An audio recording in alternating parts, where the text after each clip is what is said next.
मंत्री झाल्यानंतर पहिल्यांदा मी हॉस्टेलचं भूमिपूजन करतोय, तेही वर्ध्यापासून सुरुवात करतो.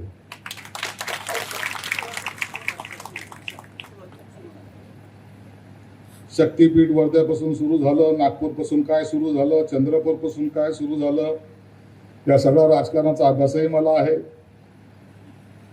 म्हणून नागपूर हे शहर किंवा विदर्भ हे सगळ्या कामामध्ये अग्रेसर असतं हा माझा समज आहे.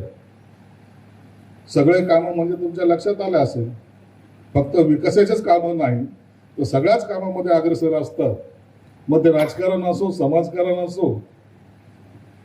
म्हणून विदर्भाला येताना थोडंसं विचार करून यावं लागतं. माणसं हुशार आहेत, कधी कुठं अडचणीत आणतील सांगता येत नाही. आणि म्हणून मी या ठिकाणी आज आलो तर येताना पहिला विचार केला की आपण जेव्हा विदर्भात चाललोय तर काय काम कॉन्क्रीट हे केलं पाहिजे. मी जेव्हा या खात्याचा मंत्री झालो त्या टायमाला नेमकं काय केलं पाहिजे हा प्रश्न माझ्या समोर होता.